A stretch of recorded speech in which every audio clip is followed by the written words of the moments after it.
Welcome back to JoJo's Bizarre Adventures Anime Review, episode number 12.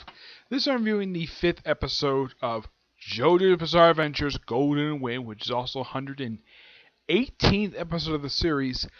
Find Polpo's Treasure. Yep, this episode adapts chapters 456 to 458.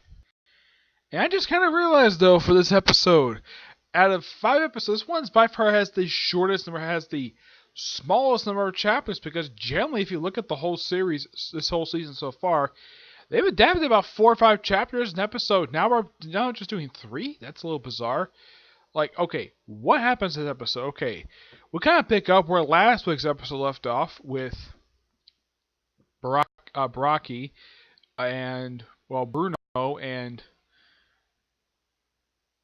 Well, yeah, Bruno and Gorno basically meeting the other members of Bruno's gang, which is Lonnie Abbracciato, Guido Masita, Pachida Fugo, and Archia Gorgana. Yep. We get introduced to these people and how much arrogant pricks they are. Also, one thing I thought was really nice for this episode, I'm sure a lot of people really probably enjoy this. We get a chance to see sort of what the hierarchy is of the gang, of the organization known as Passionate. Where we have, it's basically a traditional mafia type of thing with capos and the boss, which remains unnamed for most of the series. No one knows what the guy looks like. All we always know is the boss. So, they did change it from the manga. It's been a while since I read it.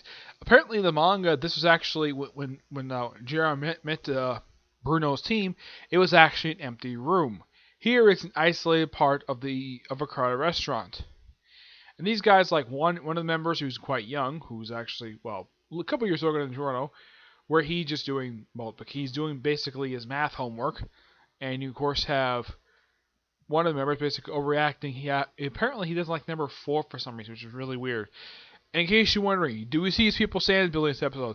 Only one. The other 3, no. We don't see their stand abilities at all, which is a little weird that we don't. Yep.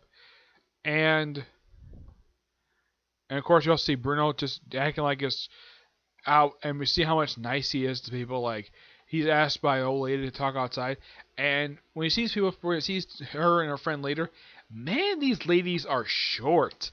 These are like grown up, like little kids. Yeah, it's like they took little kids and aged them about 50 years. That's what it looks like these two are. Yep.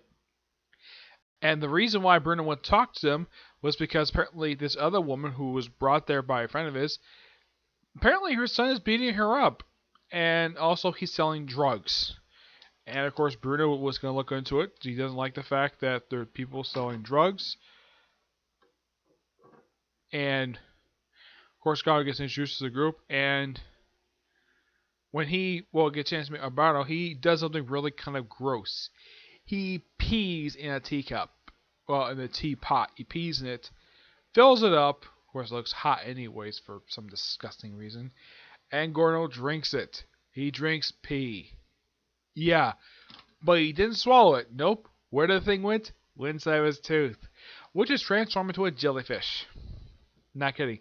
I'm sure probably off screen he probably went to probably was on the boat when he was not being seen. Must have basically just decided to just spit, have the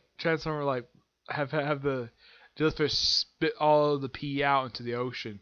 That's probably what happened to it, but no one knows what happened to it. And of course, what happened to Polpo from the previous episode, his suicide, is spread like wildfire. From what I looked up, this is all anime original. Yes. All the scenes while the thugs reacting to Polpo's suicide, yeah. I would say about a good at least about 10-20% of this episode is all anime original, which is fine. I got no problem with that. It expands upon exactly what Kia trying to do. And of course, they go out and they rent a yacht, which is Lapoon number 2, even though on the key he was given, it said number 1 on it. And apparently Bruno didn't have to pay for it. He didn't pay rent because apparently Bruno is that popular of a guy. He apparently is so nice to people that he apparently just gets this up for free. Take the boat out, and the reason why I went on the boat because apparently people using on the streets can hear them. Because the whole thing about this whole episode is people are after Paolo's secret fortune, which Bruno knows the secret location of this thing. So, excuse me. Then, like not long after he says that, one by one, the groups are disappearing. Not dead, mind you. It seems like they're taking different dimension or something. It's not thoroughly explained. At one point, it looks like this enemy stand just shoots out a tentacle. Of course, this is shown at the end of the episode. Also, this is the second episode I've seen in this season so far, where the end credits start rolling, even though the episode is not over yet. Yes, they actually have the end credits. They start playing these end credits, probably because at this point normally the episode would normally end and show like the credits. Yeah, they continue rolling the story. They didn't say anything back in episode 1. I'm a little surprised they went back to this. I don't mind this at all. It's actually perfectly fine. I don't have a problem with this at all. You get more story out this way. I know Power Rangers has done it a few times. I think they did it in RPM, and yeah, that's the only I can think of where they actually start rolling the end credits, even though the episode's still going. Yep. Let's see. And let's see what else. Of course, what's his name? Abiso. It's I'm gonna call these people by the first name. Lonnie. He doesn't trust Gorno at all. Nope, he doesn't trust him. And the dream goes out and basically try to prove himself. He says what he's doing. And one thing you gotta appreciate about this series, one thing is also quite odd for an anime, it doesn't show a preview of next week's episode.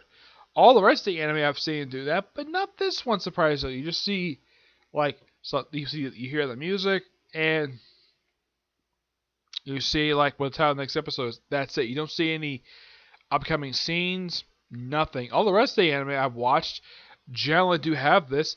This is the first one that I've seen. This is the only series I can think of that doesn't do that at all. Probably because they want people to get spoiled. Yep. But this was a pretty good episode. It's a good, I would say definitely, I would say this is the start of probably the third arc of, I would say the second official arc of the series in a way. Because the first arc was a quick little two-parter. The first 2 episodes, it's like each of these episodes is like basically a loosely stream-along, loosely connected set of episodes so far, which is good. You gotta at least appreciate that. And you're telling interest in the anime, it makes Golden Wind to be so interesting. Which that's the key to hook people to an anime. Make it interesting. And I gotta say, 5 episodes in, it's really, really good. I'm hooked. I can't wait for next week's episode. Okay, so that's it for this particular review. Stay tuned for, well, whenever I get a chance to finish that arc for Rave Master. See a review that probably a little bit later. Yeah, okay. But enjoy seeing the next review. Bye.